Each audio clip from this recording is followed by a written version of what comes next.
Ladies and gentlemen, give it up for the three-time champion, bad boy, Cody Gunner. You heard him.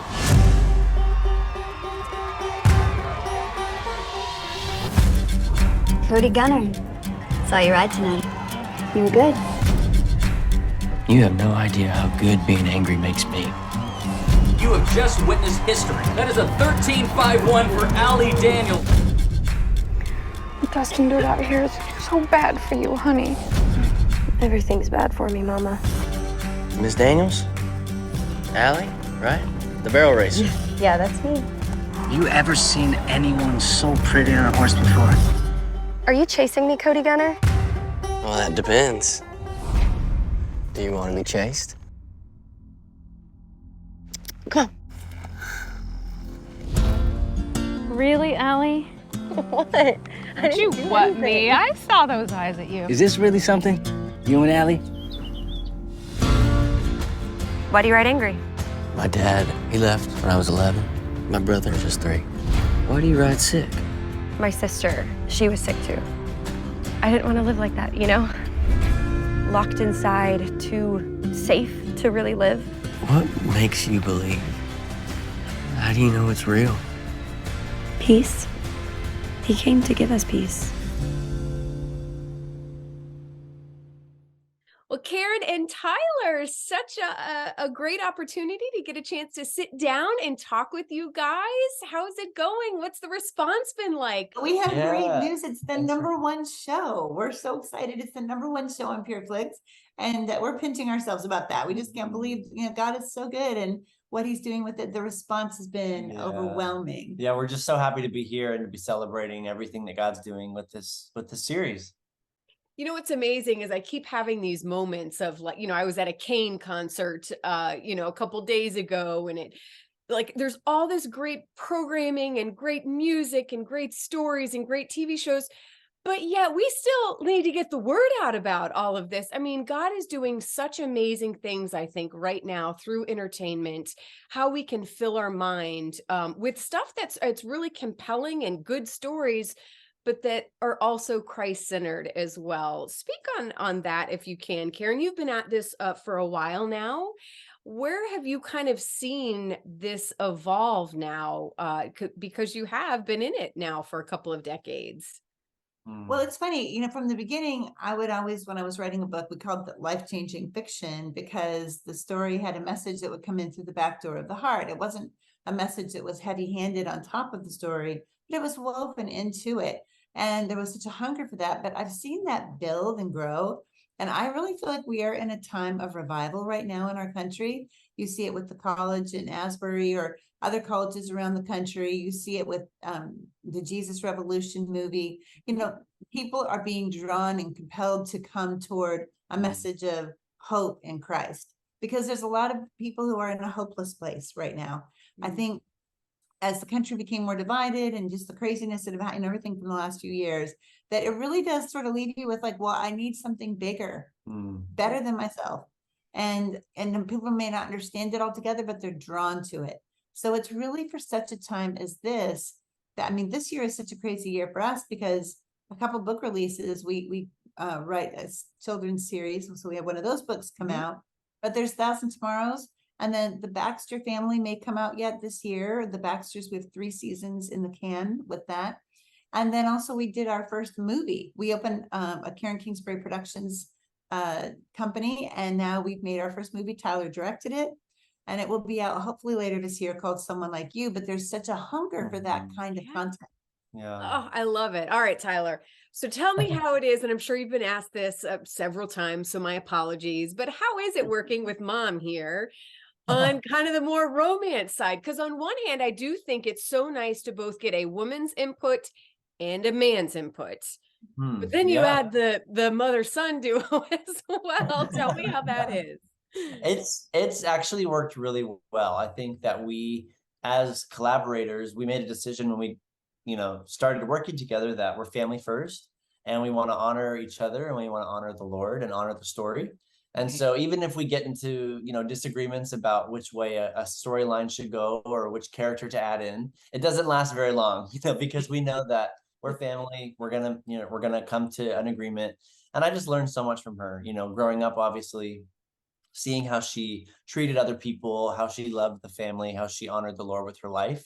I learned a lot in that way, but also as a creative and as a writer, she's very disciplined, and she has so much integrity, and she knows when to get stuff done. So I continue to learn a lot from her, and making this series, I think you're right that having the balanced perspective really helped create a well-rounded world in 1,000 Tomorrows. Yeah, I would say, adding to that too, that Tyler was able to grasp the guy part of it so well. Like, so I already had the book, so he had a blueprint to go by. He wrote the first scripts, the first draft of the scripts. He did that without my help, and he was able to come up with like ancillary characters that were like helped round out Cody's world that looked better on screen more than what I had in the book.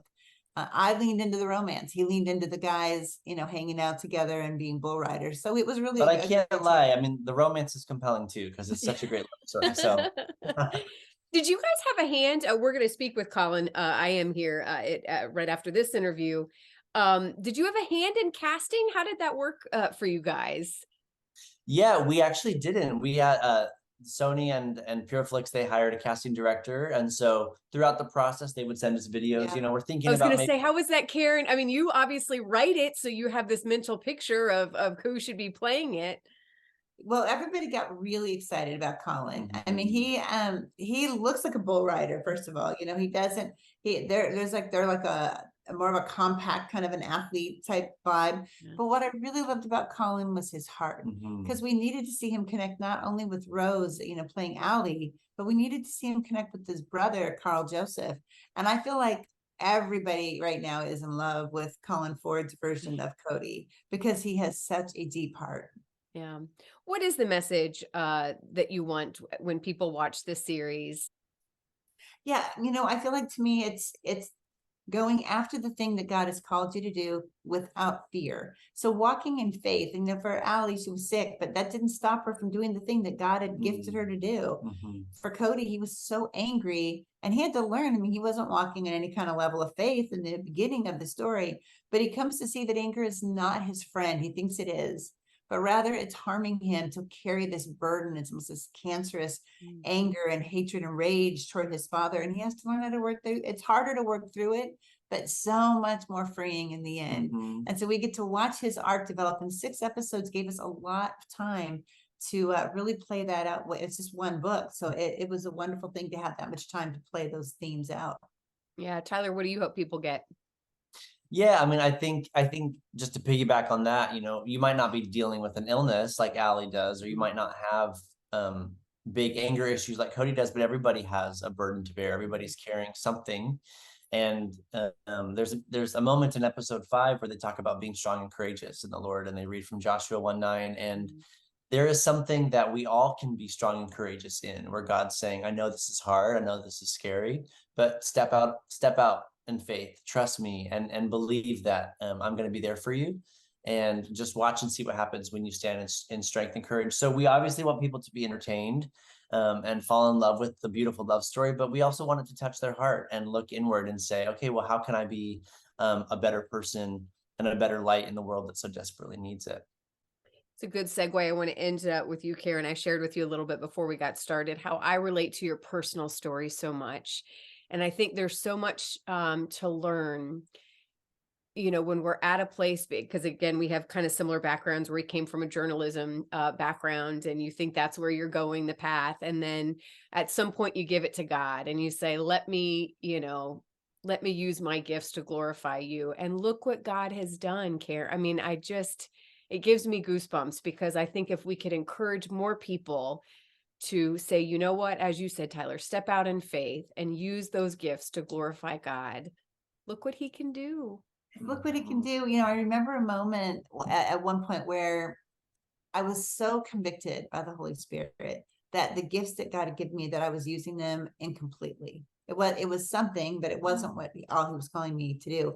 And I think I had thought that maybe especially writing books that had a Christian theme in them, or a faith element to them, that would somehow be less like, oh, that wouldn't be the same as being like top of the heap of novelists or writers. And I had to really just hit my knees and say that was not true, that it was actually stronger to write a story that could be physical, intellectual, emotional, and spiritual, was actually deeper. And it became the thing that's what Jesus did. I mean, when he wanted to tell you something straight, sure, he would just tell you straight. If he was upset, he might turn over a table. But when he wanted to touch your heart, he told a story. And so to do what he did that way, it's my greatest joy. Oh, well, you've brought joy to a lot of people over the years. You continue to do that. I'm so excited to hear there are future projects for both of you as well. So I look forward. I'm going to go ahead and just assume we're going to talk again soon because there's so Yes. much going on. So I look forward to that. Congratulations on the success of 1,000 Tomorrows, and look forward to seeing you guys again soon. Okay. Thank you, Carly. Thank you God so bless. much. How do you know it's real? Peace. He came to give us peace. Colin, I'm looking at your resume here. I mean, it is crazy. Everything that you've been in, all the different projects you've been in. I told you I got a little excited when I found out you were the voice behind Jake and the Neverland Pirates, just to date me and in my season of life with the young kids. But I mean, everything from Netflix hit shows, CW's shows. So I'm so curious now then you find yourself in the middle of this faith-based Christian series now. Kind of tell me a little bit about how that came up and why you were so attracted to this project, because it does look very different, I think, than some of the other stuff you've done. Yeah, no, I look for great stories wherever I can. I always want to be a part of a project with a great story. And when I got the offer to play Cody Gunner and read through Karen's script and read through the book as well, I just thought it was a wonderful story. And a little bit on a personal note, I was just praying kind of the day before. I'm a Christian, and I was just praying the day before and asking for God to kind of give me a sign on what to do next in my career. And ironically, like this offer for 1,000 Tomorrows came in the very next day. So I mean, it just felt like the right place, the right time. Felt like it was kind of what I was supposed to do. And more than that, or in addition to that, I just really enjoyed learning about Cody and figuring out what I could bring to the table as an actor. Well, and it's interesting. I saw you quoted here that, you were brought up as a Christian. And I think like so many people do, you kind of step away from the faith. There's, just not anything that's really compelling you to be a follower. And that's kind of the story behind this as well, that it seems like you related to, from what I could tell of what you were quoted here. Yeah, I think that quote can be interpreted a lot of different ways, but it's never like I felt like I had left my faith or abandoned my faith. I just felt like for a period of time it wasn't something that I was actively pursuing growth in or actively educating myself further in. I'd become kind of stagnant in my personal journey, and over the years in high school, in my later high school years, I kind of picked it back up again, and it sustains me to this day. So very, very, very thankful that I've gone through the journey that I went through. Well, and I think so many people relate to that. So I just appreciate you kind of sharing a little bit of that. I do want to ask the training for this role. So I'm a city girl. I actually married into a farming family. My husband's a farmer. He's a produce farmer, but he did, he was raised showing hogs and doing all the hard stuff. But this is not an easy, if you didn't grow up with this, which I don't think you did because you were acting so little at such a young age. How was it preparing for this role? Because this seemed like a lot of work. It was cool. It was a crash course. You look at with any project you do, you want to do it 110%. If you play a race car driver, you want to get out on the track and drive, a race car around as many times as you can before you start shooting. But we had a week or two, a week and a half of Cowboy camp.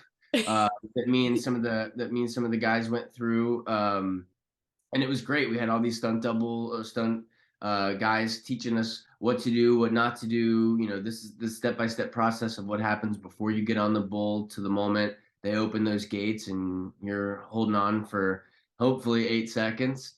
But it was crazy. We just went through all these different kind of crash courses and test things, and there's only so much you can do without actually getting on the bull. So we had these cool like barrel like fake bulls that we would jump on, and these guys were jerking us, up and down and trying to throw us off as much as they possibly could. But yeah, it was just a crash course in the life of bull riding, and we had some. Because it can be very dangerous. I mean, I don't think it is something, it makes sense why you had to do it that way and not, hey, let's just put you on a bull for, a couple days and see how you do. Yeah, I think in a perfect world they would have loved to do that, but I don't know how much shooting we would have gotten done afterward. I think we would have all been a little bit beaten up. Yeah. Oh, well, we wish you all the best. Thank you so much for taking some time with me today. And it's going to be a lot of fun to see this continue to roll out. And I think the fan base still continue to get bigger on this as well. Thank you so much. I appreciate your time.